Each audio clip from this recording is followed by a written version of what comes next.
Pod Esportes, o seu podcast esportivo, com Breno Beretta e Luiz Ceará.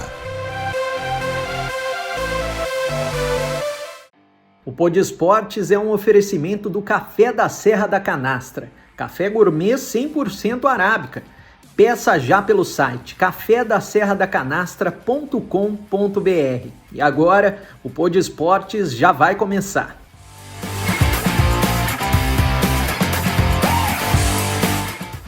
Para você que se liga aqui no Pod Esportes, começando mais um podcast, e hoje a gente vai trazer uma figura que já trabalhou em vários setores do futebol, né, Ceará? Desde quando era jogador profissional e até hoje trabalhando como coordenador técnico. Breno, nós estamos hoje diante de um cara do mundo da bola, né? Que o mundo da bola, a gente sabe, é um mundo difícil e complicado.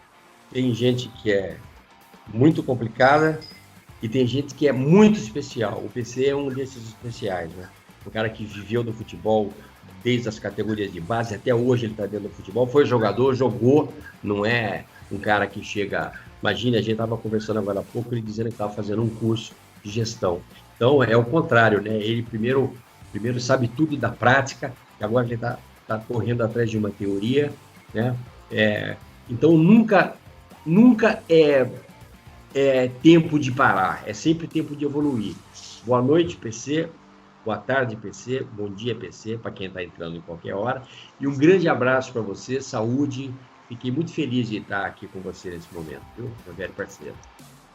É um prazer muito grande, Ceará, Breno, poder estar aqui participando com vocês. Esse momento aí, um momento de reflexão do mundo, né? Um momento em que a gente para pensar o real sentido nosso, né? Do que vivemos até o momento, para onde vamos, de que forma vamos, que vamos levar. A gente acabou de conversar sobre isso aí, mas um momento em que podemos aí estar em contato, mesmo que de uma forma não mais direta, mas de uma forma que a gente possa conversar com nossos amigos e daquilo que a gente sempre gostou, daquilo que a gente viveu, daquilo que a gente vive, né? E como você bem falou, é uma busca constante. A vida é uma busca constante de aprendizado, a gente aprende a todo instante, e tudo que está relacionado àquilo que a gente tem de mais paixão, a gente tem que ir buscando, né? Nunca é tarde para você aprender alguma coisa. Ô PC, os mais novos te conhecem mais na função de treinador, de auxiliar técnico, né? Não viram, eu, por exemplo, não me lembro de você jogando futebol. Eu queria que você falasse um pouquinho como é que foi o seu início, né, como goleiro, e também depois como que você passou a ser preparador de goleiros.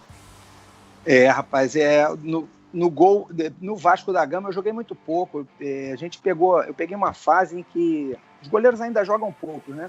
Mas antes a gente tinha aquela identificação com o clube, né? Então eu no Vasco da Gama, o Acácio, peguei toda aquela trajetória do Acácio, o Acácio titular do Vasco da Gama durante quase 15 anos, e só jogava quando o Acácio era convocado para a seleção, dificilmente machucava, né? Antigamente a gente não tinha o número de jogos que a gente tem hoje. Hoje é mais fácil você jogar porque a sequência, jogo domingo, quarta, sábado, terça, enfim, 3, 4 competições ao mesmo tempo acontecendo, então você tem que ter um grupo, e esse grupo ele tendo uma rotatividade. Antigamente não, na nossa época não. Nossa época você sabia de ponta a ponta quem eram os titulares, quem eram os reservas, quem mais jogava, e jogava a temporada inteira. Eu fiquei a temporada de 1988 no Vasco da Gama todo, eu fiquei em todos os bancos, todos, não entrei em nenhum jogo da temporada, nem no Campeonato Carioca e nem no Campeonato Brasileiro. E aí comecei a sair emprestado para poder jogar. Aí joguei sim, em clubes de menores expressão. Aqui no Rio joguei no Campo Grande, joguei na Cabo Friense, joguei no Americano, joguei num clube do interior de Minas chamado Pouso Alegre. Então, assim, fui jogar em outras equipes que não o Vasco. O Vasco, a minha participação foi muito mais como um segundo goleiro do que praticamente jogar algum jogos oficiais de campeonato, né? Mas o mais importante é aquilo que a gente vive, o que a gente aprende, para que a gente possa levar isso aí adiante na nossa carreira. O treinador de goleiro, eu sou professor de educação física, já naquela época, eu me formei em 1984, e já naquela época, em 88, chegando no Vasco, 87, 88, já era professor de educação física, já tinha duas matrículas no município do Rio de Janeiro, já trabalhava como professor, e já cheguei de uma forma acadêmica já em andamento, né? já praticamente definido. E isso aí me ajudou bastante, porque logo quando eu tive uma lesão séria no meu joelho, eu procurando o Vasco da Gama, regressando ao Vasco da Gama, eu tive a oportunidade de parar e já iniciar nessa função de treinador de goleiro. Aí, de treinador de goleiro, tive uma carreira com grandes profissionais do meu lado, de comissão técnica, que me ajudaram bastante, grandes conquistas, né?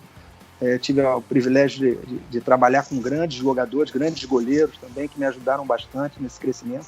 E aí fui me preparando para as trocas de função, né? A cada término de uma função, se preparar bem para uma outra. Aí, de treinador de goleiro, eu virei treinador interino no Vasco em 2001. Depois retornei, vi que precisava melhorar, né, o meu conhecimento dos aspectos mais táticos do jogo. E aí virei auxiliar técnico. Aí trabalhei como auxiliar técnico até 2004 no Cruzeiro, com o Luxemburgo. E aí depois segui carreira solo. E aí vim rodando Brasil, Ásia, Europa, várias regiões daqui do Brasil. Tenho todas as habilitações e as qualificações do mundo inteiro, né? Licenças da CBF, todas as licenças, a mais alta que é a Pro, tem a UEFA Pro, eu tenho certificado da licença francesa, e vim me especializando, conhecendo os métodos que estão sendo hoje dentro do mundo divulgado, né?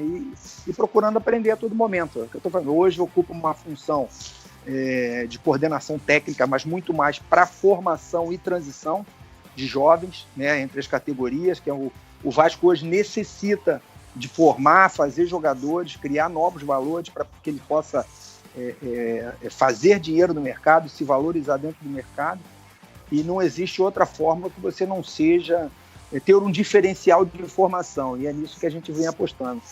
Uma equipe muito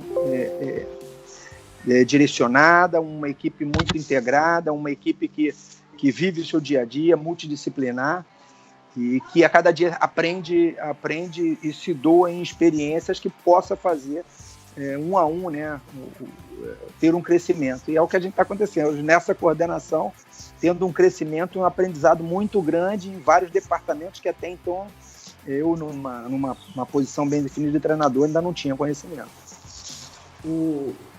PC, você está falando de uma coisa importante, né? Com todos os entrevistados nossos aqui, o Zico, o Roberto Dinamite, o próprio Oscar do basquete, eles falam a mesma coisa. E você está falando exatamente a mesma coisa. Ou seja, a base, quem cuida da base, fatura. Tipo, São Paulo, numa época, o próprio Flamengo agora, e o Vasco, que jogou a última agora temporada, estava jogando com uma molecada de ouro, né? Isso é o trabalho que você está fazendo. Quem não investir na base da forma como você está falando, aí não vai sobreviver na próxima etapa do futebol agora que entra.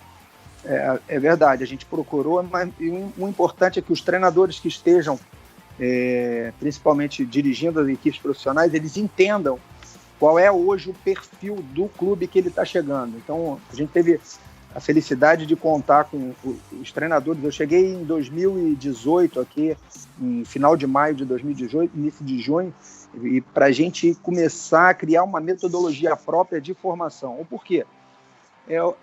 O meu último clube na Europa foi o Marítimo, e eu procurei entender o que o futebol, principalmente Portugal hoje é um mercado que ele está fazendo treinadores e tem uma metodologia, a periodização tática, que é a febre no mundo, né? E eu tive a oportunidade de poder estar vivendo lá dentro e conhecer e saber, né, dos treinadores portugueses, até então que foram meus professores lá na Universidade do Porto, de qual era o conceito que eles tinham do nosso jogador, né?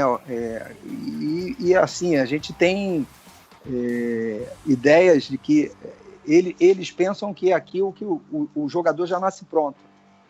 E não é bem dessa forma. A gente tem que educar. Hoje existe um processo de formação para que você tenha um entendimento do que é o jogo. Não é só você chegar com o teu dom, entrar dentro do campo e jogar. Não é mais dessa forma. Você tem que entender o que o teu treinador vai pedir de conceitos e ideias de jogo para que você põe em prática. O jogo, na periodização tática, ele é dividido em fases, né? Nas organizações, organização ofensiva e defensiva, nas transições ofensiva e defensiva e nas bolas paradas. Tá? Em cada fase desse jogo, os treinadores, principalmente os europeus, eles têm os conceitos e as ideias de jogo. O que eles querem que o seu time faça em cada momento do jogo, em cada organização, em cada transição. E para isso o jogador tem que entender o que o treinador vai pedir. E isso era uma das reclamações dos treinadores europeus, dessa formação. Então eu pude ter esse entendimento e participar desse processo diretamente lá. E quando cheguei com uma mentalidade muito bem direcionada daquilo que a gente estava precisando fazer aqui. E encontrei dentro do Vasco da Gama todo o apoio, o presidente deu toda a liberdade para que nós, dentro da montagem dessa equipe multidisciplinar, que tem um gestor, que é o Carlos Brasil, a montagem de um organograma bem definido, com pessoas bem preparadas, um coordenador metodológico que fosse bem claro e objetivo nas suas colocações, que nas reuniões periódicas pudéssemos estar juntos, nas montagens do microciclo, do macrociclo, do morfociclo de treinamento e planejamento, de acordo com as competições, né? E o desenvolvimento, não só do atleta, mas também desse profissional que vai estar passando. Então, quando a gente fala em planejamento e coordenação de formação e desenvolvimento, a gente não pensa só no atleta, a gente tá pensando em formar, em melhorar quem é que vai estar diretamente ligado à formação desse atleta, que são os membros de comissão técnica. Então, é uma metodologia, o Ceará, hoje, que é diferencial dentro do Brasil. Por que é diferencial e a gente precisava disso? Porque o Vasco não tem estrutura e nem poder econômico de sair dentro do mercado investindo como outras grandes equipes fazem. Então a gente tinha que montar essa equipe que pudesse nos dar, né, esse retorno, como está dando mesmo em pouco tempo, 2 anos de montagem de metodologia, essa desenvoltura, performance que a gente está tendo nas categorias de base. Né? E hoje 60% do nosso elenco profissional, que no próximo brasileiro vai entrar para disputar, 60% dele é formado dentro do Vasco da Gama. Ô PC, a audiência gigantesca da torcida do Vasco, né, em todo o Brasil, eu sei que tem bastante gente acompanhando, tanto pelo podcast, assistindo a gente também. É muito importante essa questão de base, mas o torcedor fica se questionando, né? Como é que o Vasco vai fazer para segurar essa molecada boa, até porque o Vasco precisa de dinheiro, né? É um dos clubes que tem mais essa questão financeira na Série A do brasileiro, de atraso de salário e tudo, e tem que vender a garotada. Como é que vocês estão trabalhando também nos bastidores para segurar essa molecada, para daí sim ter um retorno até melhor, né? E eles não ficarem passando por outros clubes do futebol brasileiro que podem vender esses jogadores mais caro ainda para a Europa? É o processo de formação, que dentro de cá, aí entra a importância da coordenação de transição, é que em cada posição que você for revelar, você não pode ter lacuna na formação. Então, em cada etapa em que eles vão ultrapassando, a gente tem que ter o nosso poder de captação e de quem está no nosso dia a dia, saber que quando estiver revelando que vai ter o seu espaço, a sua oportunidade para poder mostrar, a gente não pode ter lacuna nas posições, né? Vamos botar num projeto de formação em que vai sair, vamos botar hoje o nome do Vasco, que o mercado europeu está todo de olho, o Thales Magno. Mas o Thales Magno vai sair, mas a gente já está formando o Vinícius, né? Então já vem o Vinícius numa possível saída do Thales, que já está jogando e já fez a sua transição, e com 18 anos ele já está tendo a oportunidade profissional. Então a gente não deixar em que dentro de cada posição a gente não possa ter uma lacuna, uma brecha muito grande de reposição. Isso é um trabalho que envolve direcionamento de formação, de coordenação de transição, de captação, né, de revelação, enfim, são vários departamentos que têm que estar trabalhando em conjunto para que essa formação ela não tenha lacunas, você possa ter peças de reposição. E a outra, se você quer entrar dentro do mercado europeu e se consolidar como um clube formador que tem um diferencial de formação, você não pode ficar pensando em manutenção de atleta por muito tempo, né? Por quê? Se você quer isso dentro do mercado, você tem que fincar a tua bandeira e mostrar, e trazer os bancos de dados, mostrar que você é um bom formador. Então você chama a atenção do mercado para você e utiliza as tuas revelações da melhor maneira possível. Aí, com toda a sabedoria do treinador e quem estiver na gestão executiva, na parte de gestão internacional, em relacionamento e negociações, que são os departamentos, né, de uma equipe, que são, eles não têm uma ligação a saber o melhor momento também de você vender. Isso é muito importante. Quando você tem um jogador que nem o Thales, que você falou, tem um outro menino chegando atrás, Vinícius, você também, claro, você está falando na possibilidade do Vasco pegar um baita dinheiro com esses jogadores. O Vasco, você entende que o Vasco tem uma capacidade, né, hoje, para compreender que não precisa fazer loucura de sair vendendo de cara porque o menino tá, quer dizer, tem que preparar bem, vender bem, para poder pegar o melhor possível, já sabendo o que vem atrás. Existe isso que você está explicando muito bem aqui, toda essa formação, isso está passando para a base principal, quer dizer, para o time de cima, quer dizer. Eles acompanham e eles têm, a gente sempre tem as reuniões periódicas e embasando sempre quem está nesse processo, né, a forma que está sendo, a gente está sendo, todo o processo ele está caminhando, entendeu? Todo o método que está sendo posto em prática. Então tem todo um acompanhamento. É lógico que hoje, como a gente já falou antes aqui, em cima de vários campeonatos, é muito difícil que você possa ter um acompanhamento até que presencial, né? Mas pelo menos com a gente enriquecendo o nosso departamento de inteligência, abastecendo bastante o departamento de futebol profissional com tudo aquilo que a gente vem fazendo de melhor, as edições dos jogos, a edição individual da evolução de cada jogador. E isso a gente tem algumas ferramentas que a gente vai abastecendo, né? O processo de abastecimento de todos os departamentos, porque não é um departamento isolado que vai cuidar, é uma responsabilidade muito grande que tem que ser dividida por vários departamentos, né? E cada um, dentro das suas opiniões, formar e embasar para chegar a um denominador comum, né? Então, assim, a gente tem esse cuidado, sim, mas também a gente tem uma clarividência de que você também, às vezes, não pode perder a oportunidade em função de que o clube ele vive um momento financeiro muito difícil, né? Então, você precisa estar girando o tempo inteiro, fazendo essa rotação em alto giro, para que você possa recuperar tudo aquilo que você deixou para trás. Né? Como você falou, tem 60%... Hoje, 60% do elenco de profissional formado dentro do clube. Isso é muito importante. O clube vai dentro de uma competição que chama a atenção do mundo inteiro. Então, você consegue fazer um grande campeonato.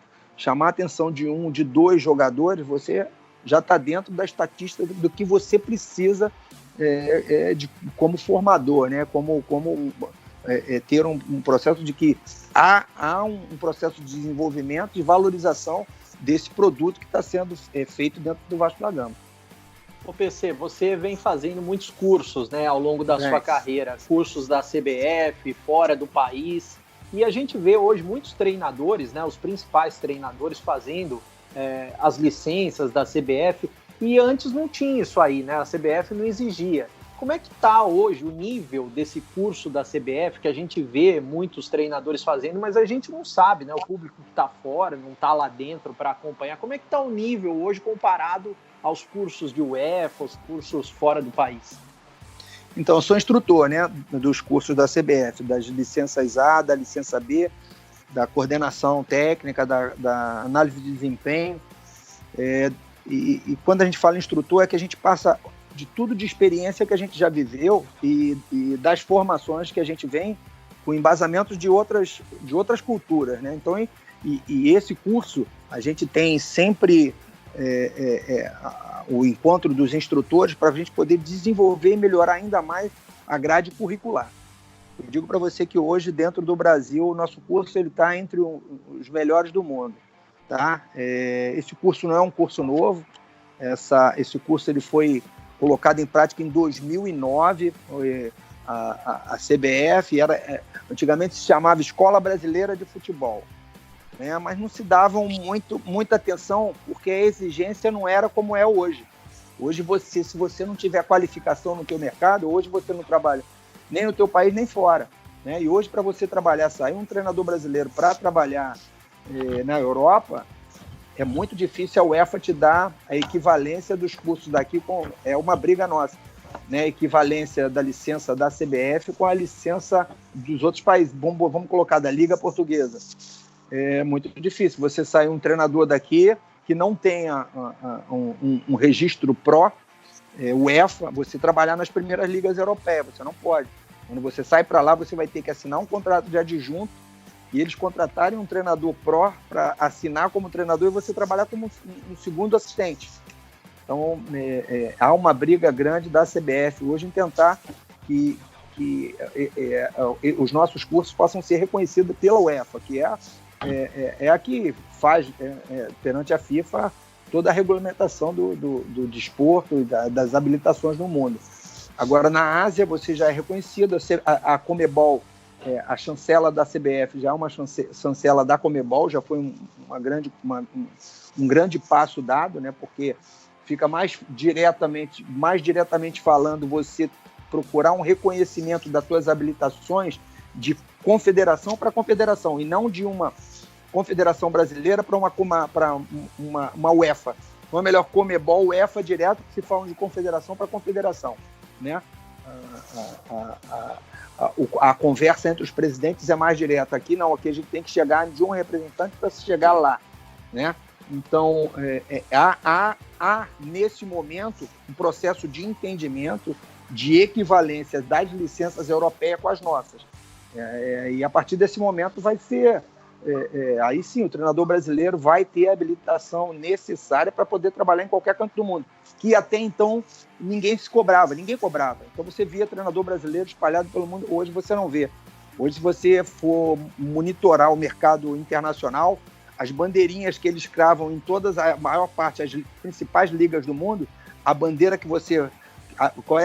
Agora eu vou passar para vocês.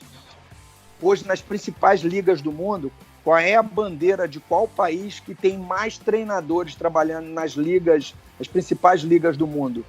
Vocês sabem? Vamos colocar na nossa brasileira.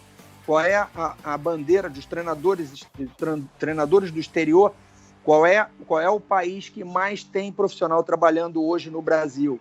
Qual é o país que tem mais profissional trabalhando na Premier League? Qual é o país que tem mais treinador trabalhando na Bundesliga? Qual é na Liga Espanhola? Entendeu? Na Ásia, no Catar, na Arábia Saudita.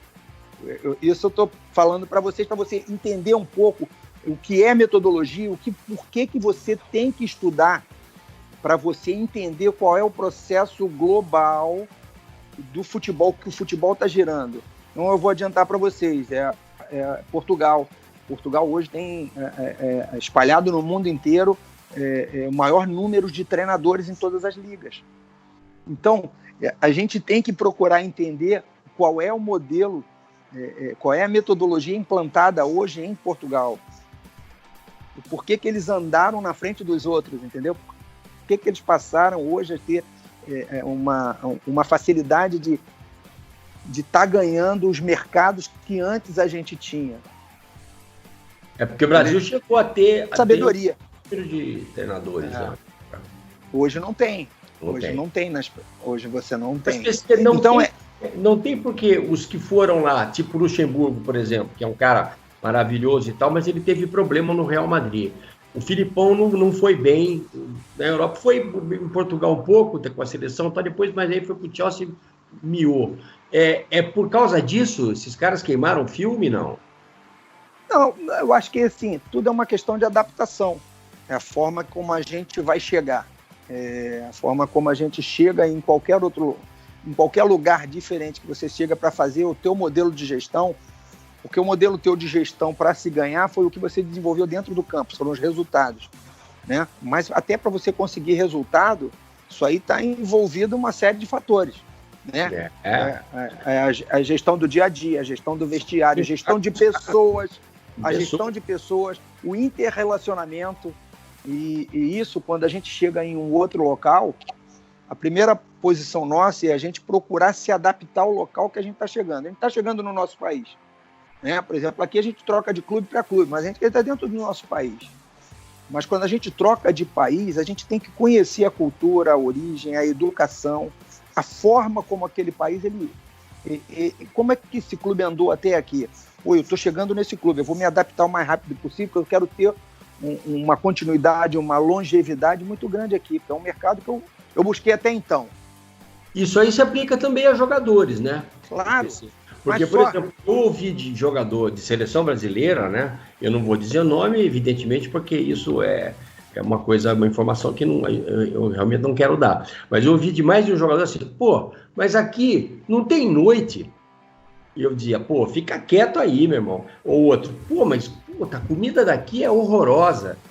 Entende? Eu falava, se vira, arruma uma empregada brasileira, leva aí, em vez de levar 2 amigos, leva uma empregada.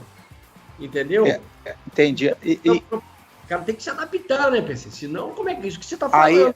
Aí você vai entrar em todo esse processo que eu estou passando para você de formação. A gente vai sair um pouco do treinador, a gente vai falar, porque a diferença do treinador para o jogador que chega fora, e ele quando ele vem, ainda vai passar o processo de adaptação, que o treinador não tem esse tempo, porque quem vai gerir o treinamento, quem vai todo o planejamento da temporada vai ser o treinador. Então ele não tem esse direito de não me adaptei, não. Então ele vai ter que procurar o mais rápido possível conhecer, ou antes de chegar, ele conhecer qual é a cultura daquele país, a cultura daquele clube, como é que aquele clube vive dentro dos departamentos que vão estar diretamente interligados a ele, como treinador, né? Então, eu vou citar um exemplo. O Guardiola foi para o Bayern de Munique. O Guardiola, ele 1 ano antes de ele já ter assinado, ele foi estudar alemão, ele foi conhecer a cultura alemã. Então, assim, ele foi se adaptar ao clube, não foi o clube que se adaptou a ele. Quem tinha que se adaptar e levar, entendeu? É um processo diferente. E quando você fala do jogador, que o jogador que você confidenciaram para você, esse processo nosso de formação, há uma preocupação muito grande na nossa formação em poder orientá-los a que nessas transições eles possam ser educados também nessa situação, entendeu? Era procurar o conhecimento.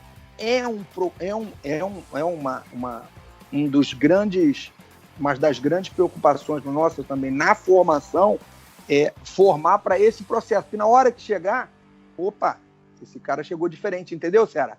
Então, você tem que ter diferenciais dentro do mercado. E quando você fala em formação, esse é o último processo, que é a chegada lá. Chegou lá, bateu, vai voltar? Vamos botar o Gabigol. O Gabigol fez tudo. Fez todo o processo. Aí chegou lá, bateu. Mas ele não se adaptou. Então tem alguma coisa dentro dessa caminhada, desse processo de adaptação, nesse processo de formação, que você precisa rever. Entendeu? Eu tenho uma informação você está falando uma coisa muito, muito interessante. Eu tenho uma informação de pessoas, amigos meus que moram em Milão. Os caras diziam, que moram em Turim, os caras diziam o seguinte: o Gabigol chegou para treinar nos primeiros dias com uma galera junto. A boleirada falou, que é isso, cara? O cara veio treinar com um monte de gente e tal. Quer dizer, ele não conseguiu entender. Eu acho que não é que ele não jogou bem, ele não conseguiu entender o que era. a forma, é isso que eu estou dizendo. Quando você sai, você faz uma transição, porque é uma transição, né? Você sai e você está indo para um outro país, você está mudando a tua cultura. Você vai mudar tudo. Você vai mudar a tua forma, você vai mudar o teu idioma, você vai mudar a tua alimentação, você vai ter novos hábitos. Então você vai... a criação de hábitos vencedores, ela não pode ser feita em só uma última etapa da pirâmide, que é o profissional, não. Você tem que criar esses hábitos desde lá de baixo, desde o sub-6 até lá. Você tem que estar embutido dentro do teu organograma, do teu processo de formação, dos teus macrociclos de treinamento, ali a criação de hábitos. Qual é o departamento que é responsável por esse setor? É o meu departamento que está ligado à saúde, que é o lado emocional, o lado da psicologia. Mas é um ensinamento. Então, o Ceará e Breno, você tem que entender que o processo de formação é um processo educacional. É uma escola. Ele é educacional. É uma escola. E toda escola ela tem que ter um método, ela tem que ter um modelo, ela tem que seguir um modelo. Qual é o modelo que você quer? Quem é o centro? O centro das atenções, quem é o centro? Qual é o que você tem que ter atenção, porque vai ser o teu produto final. É o atleta? Então, qual é o método que eu vou usar? Eu vou usar um método que o professor... Vamos passar para o modelo educacional tradicional. Quais são os modelos que a gente conhece educacional? Jean Piaget foi um modelo que o Brizola tentou trazer para o Rio lá em 1984, 85. Eu participei. Saiu de um modelo educacional tradicional para um modelo francês, vamos botar, onde o aluno tinha que fazer as descobertas dentro da escola, o CIEP. O modelo era fantástico, mas o aluno estava preparado para receber?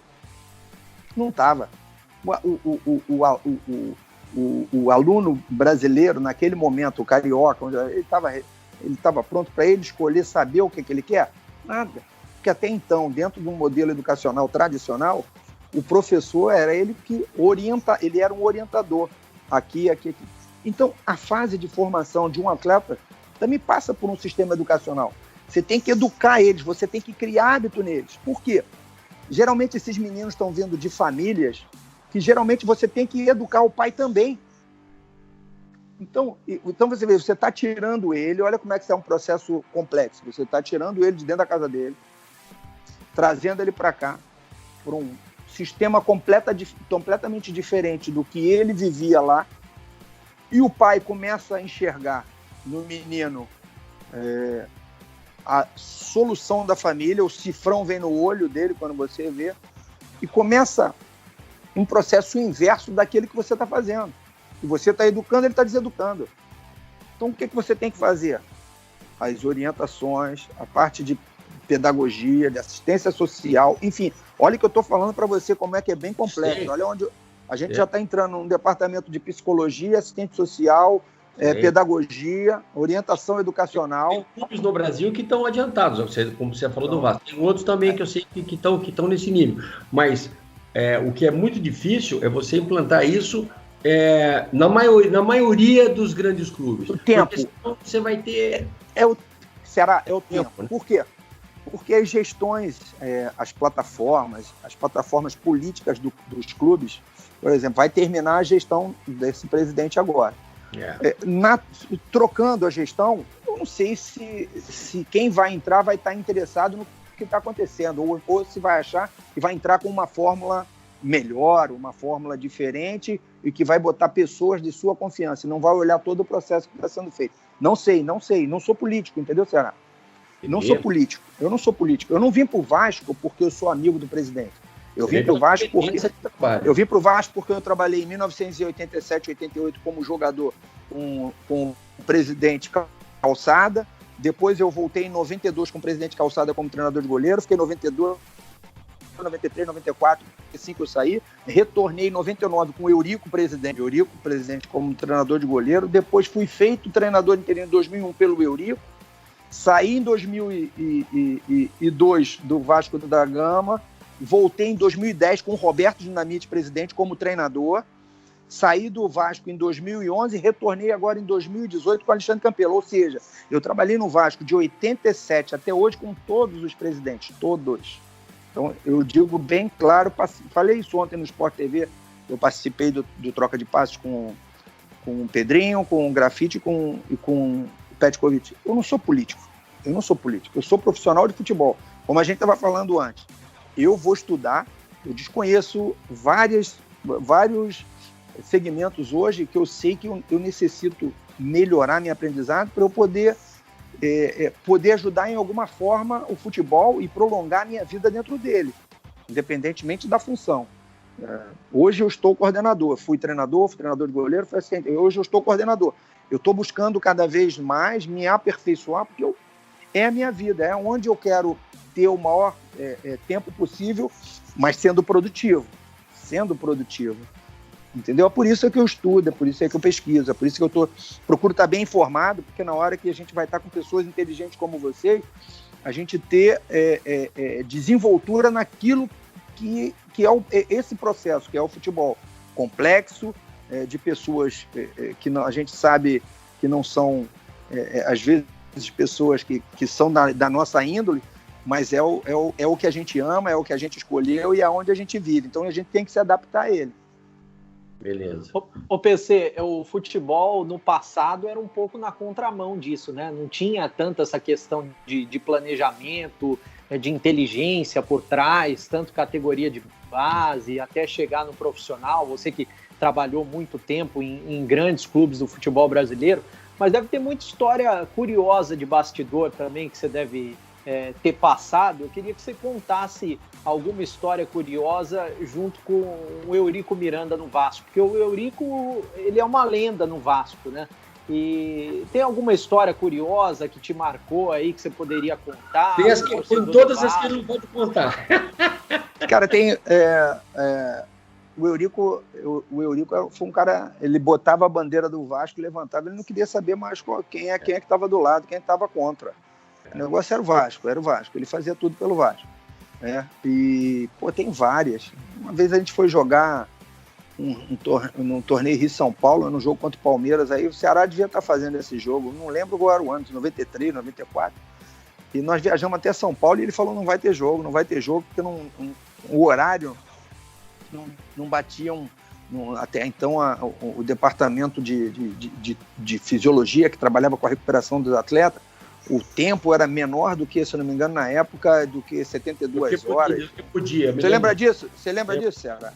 E nós fomos até viajamos até São Paulo, ficamos no hotel e ele deixou a delegação lá, falou, eu vou sozinho, vou levar uma liminar, vou entregar para o juiz que o Vasco não vai jogar. E aí ele resolveu que não ia, e o Parque Antártico lotado, cheio, e ele chegou com a liminar, entregou para o árbitro, voltou. A gente ficou no hotel, não teve jogo, e no outro dia a gente estava voltando para o Rio. Então, assim, cara, tinha umas coisas, uma outra num torneio de verão, na Espanha. A gente estava para jogar com o Atlético de Madrid. O Jair Pereira era o treinador do Atlético de Madrid. E a gente foi para disputar esse torneio de verão, era decisão. E eu lembro até hoje, era um empresário chamado Torquato, um espanhol, e não tinha chegado com a cota do Vasco do torneio. Ele falou, ninguém sai daqui, o estádio lotado e a gente assistindo pela TV.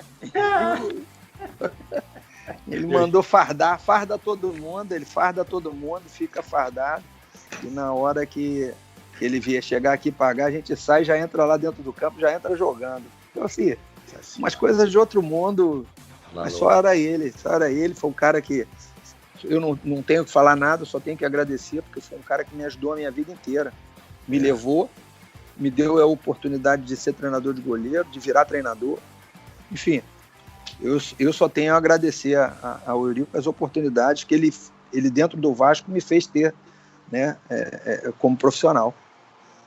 Bom, o PC, eu sei que você está aí com a esposa, o dia atribulado, já atendeu a gente legal. Para mim, tá ok. Estou muito feliz de ter estado com você nessa conversa, saber que estágio de vida profissional você está agora, que é sensacional, né, esse aprendizado todo, essa história toda.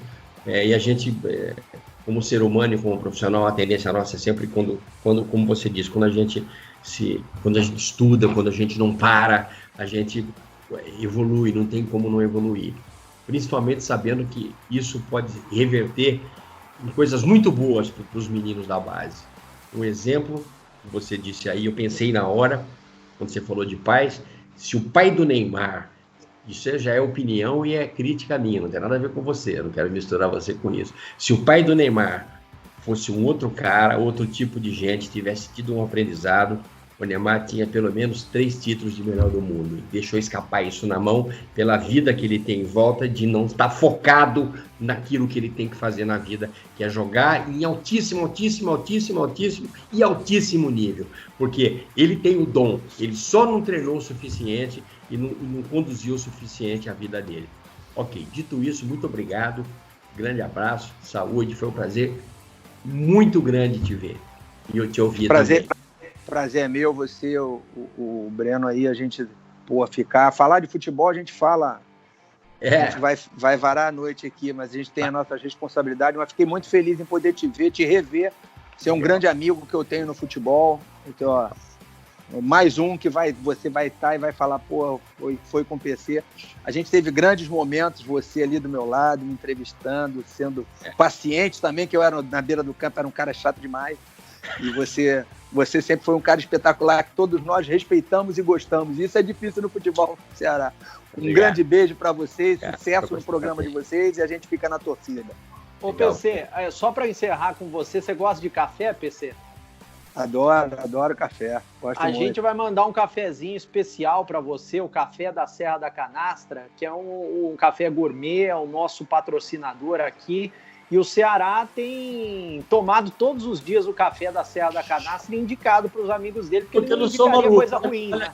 Olha aqui, você não estava... Por isso que ele tá jovem, tá bonito, ele abre aí, respira. Imagina ele de manhã, na frente do bosque, abre ar puro e toma um café com essa qualidade, meu amigo. Então, um café, respirar e pelo menos 30 quilômetros de bicicleta todo dia. Isso é que é bacana, meu amigo. Isso é que é bacana, isso aí no... 70 anos. Aí, ó. E jovem, bonito, aí como é que ele tá. Isso é que é bacana. Gente, valeu, sucesso e que a gente possa fazer mais e mais reportagens, mas mais próximo agora. É o que a gente espera aí. O mais rápido possível. Obrigado, PC. Foi ótimo. Grande abraço. Valeu, um abraço. E olha, não desliga ainda que tem os bastidores da entrevista. Agora deu, PC? Deu. É porque o meu telefone estava fazendo ligação. Ah, tá. E aí, Ceará, meu amigo? Você não é velho que nem eu, porra. Eu sou velho no mesmo que meu filho que entrar aqui, porra. Você não. Você é garota. A gente vai mexendo, né, Ceará? Vai mexendo em tudo aqui, porque eu tava fazendo ligação, aí tava com o barulho da chamada, tava no ouvido, eu tava vendo vocês ouvindo, mas tava com aquela chamada do Skype aqui. E aí, beleza, Elinho? Tá tudo tranquilo, e você aí? Nessa loucura, né? Agora tudo parado, né, PC? Tudo parado. Aqui a gente vive aqui com notícia em tempo real aqui, meu genro e minhas filhas são médicas, né? Então a gente tem noção real do que está acontecendo, entendeu? Principalmente no Rio. Me fala uma coisa, o Rio de Janeiro está difícil. Eu tenho parente, muito parente aí. Aqui a rede pública colapsa e a rede privada aqui, 90% dos leitos ocupados, entendeu? Tá difícil. Difícil. O povo aqui, o povo não está respeitando não, sabe? Deu uma caída muito grande, então tem o ponto de risco nosso aqui é alto demais. Foda, né, cara? Foda. Tem muita gente ainda na praia, né? Não tão assim, aí. A polícia ainda vem aqui e não deixa, mas o povo teimoso pra caralho, cara. Sabe aquele, só acredita quando acontece, tem um sobrenome igual ao teu, entendeu? Aquele negócio que não dá nada, né? Não dá nada, isso não dá nada. Isso não é nada, mas não é assim. A doença em geral, na estatística dela, a maioria vai ser assintomática. O problema é a forma de agressividade do vírus, quando o vírus ele é muito agressivo e a gente não tem noção de quem são as pessoas, até porque o grupo de risco ele está variando muito, o vírus é mutante. Era velho mais. Não, porque assim, depende do vírus que você possa contrair. Se for um vírus mais agressivo, aí o que ele vai? Ele quando penetra no pulmão e vai no alvéolo, o alvéolo que é o responsável de levar o oxigênio para os órgãos, ele bloqueia, não deixa levar, falência, começa a entrar em falência dos órgãos, entendeu? E aí não tem idade, irmão. Aí não tem idade.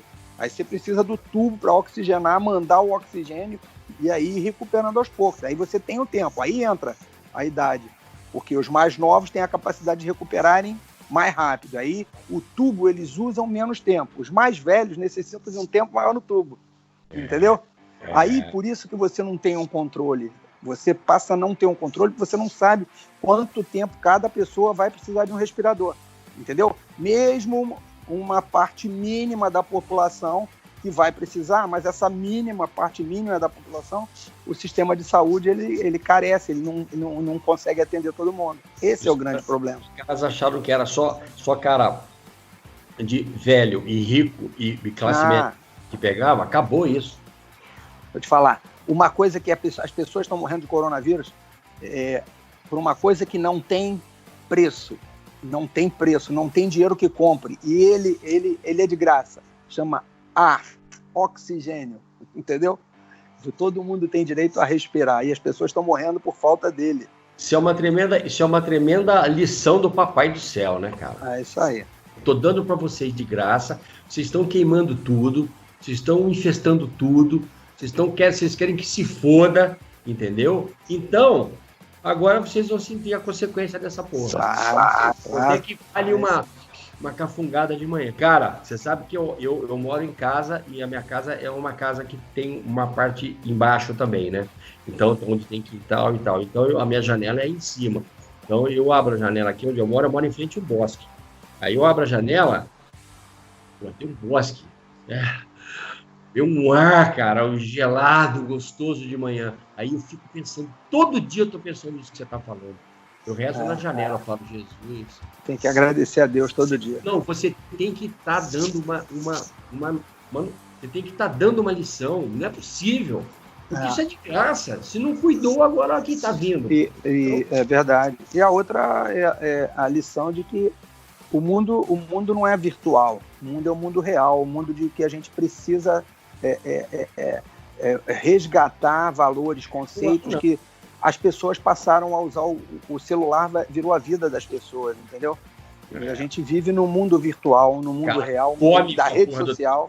Você está louco, na minha casa. E aí hoje o que você mais carece é de um abraço, de um beijo, de um aperto de mão. Então, assim, são valores que vêm lá de trás e a gente não dá. Não valorizava, hoje a gente valoriza. Minhas filhas, meus filhos vão almoçar comigo, né? O dia que vem aqui em casa, eu vou na casa de um e tal. E tem um João que mora aqui comigo, que é o que? Meu truta aqui, que tem 23 anos. O João é muito disso aqui, né, Vitor? Ele é o campeão mundial dessa porra, até porque a gente trabalha ainda, tem uma produtora. Mas assim, para falar com ele para falar comigo, eu para falar com ele, a gente abaixa o volume do celular ou desliga. A gente não conversa com essa merda na mão, conversando com o outro assim. E na hora de comer, nenhum filho põe o celular em cima da mesa, nem neto, nada. Comigo não, comigo é talk, vamos conversar na mesa. Não venha ficar almoçando comigo e olhando o telefone, nem fudendo.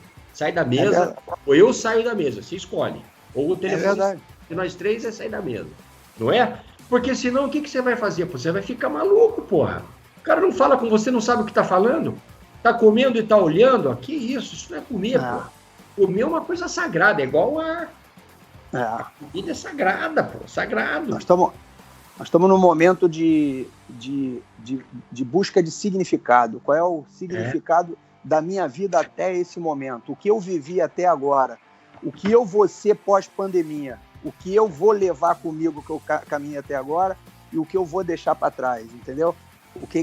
Quais são as situações, os valores, aquilo que eu valorizava muito e eu vejo que hoje não tem sentido nenhum eu caminhar mais com isso. Então, eu vou deixar. Então, assim, é bem por esse momento aí de reflexão. Deixou a gente pensativo, né, cara? Eu passei metade dessa pandemia, eu estou 45 dias em casa. Eu passei metade desse tempo, PC, metade, eu passei pedindo perdão. lembrava de uma coisa, eu falava, meu Deus, me perdoa disso aí, eu fiz errado, estava errado. Como é que eu fiz errado desse jeito? Como é que eu pude fazer isso? Entende? Foi me aliviando um monte de coisa, sabe, PC? Porque a gente faz cagada, entende, velho? Muito. Na minha profissão, velho, na sua, puta que pariu, como a gente faz merda. O mundo que a gente vive é um mundo do futebol muito, ele é muito mentiroso, né? Muito sentimento duro. ruim, muito Duro, muita inveja. Muita inveja, muito tapinha nas costas, naqueles momentos que você é o cara, e esses momentos eles enganam, né? Eles te enganam muito. Hoje eu tava. Você lembra do Jair Carvalho? O cara de Minas? Repórter? Lembro. Já é parceiro meu. E ele tá morando em Miami. Ele mudou para Miami, ele continua trabalhando no estado de Minas, continua trabalhando no Miami, mas tá morando em Miami. Hoje ele fez uma live comigo, ficamos 2 horas no ar conversando. E aí a gente conversou muito sobre esse negócio aí, sabe? Da gente conseguir, nós conseguimos ficar amigo durante, faz 30, quase 40 anos que a gente é amigo, entendeu? Porque a gente tem esse sentimento de respeito. Claro. Né? O Breno, que é um cara, um garoto, um menino, entendeu? Nós estamos nessa empreitada junto aí, tá começando. Ele vê que a maioria dos caras que a gente está entrevistando, cara olha ali e fala aí, Ceará, cara, porque eu plantei um negócio decente, entendeu? Uma coisa decente. Não deixei de criticar, mas foi decente, entendeu? Não fazia trairagem, putaria, entendeu? Com outro cara, porque é fácil, né? Pega dinheiro. Claro. Pô, você sabe como é. Merda. Esse mundo do futebol é fodido. É verdade. Bora, velhinho. Vamos lá, vamos começar. Vamos lá, então. Que a patroa aqui já tá dando uns toques, assim, fazendo, sabe como é que ela vai? É porque eu saí de uma reunião agora desgastante de 2 horas de reunião. Mas com a base, né? A base são 13 categorias, quase 350 garotos, então, e praticamente um ano aí que você... E você a gente não vê isso? Não, a gente tem um gestor, né, que é o Carlos Brasil, e eu sou o coordenador geral, coordenador de formação e transição. Então, assim, eu trabalho com todas as categorias quando eles estão transitando entre elas, entendeu? Coordenando os departamentos, os coordenadores técnicos, os treinadores de goleiros, assistentes técnicos, captação, departamento de análise de desempenho. Então, assim, é muita coisa, entendeu? E é desgastante. Eu ainda estou fazendo um curso de gestão, aproveitando para fazer, então eu tive aula de 2 às 4, depois 4 eu entrei e saí agora que eu vi tua mensagem aqui. Agora você vai relaxar. Vamos lá. Vamos lá, então. Pod Esportes, o seu podcast esportivo, com Breno Beretta e Luiz Ceará.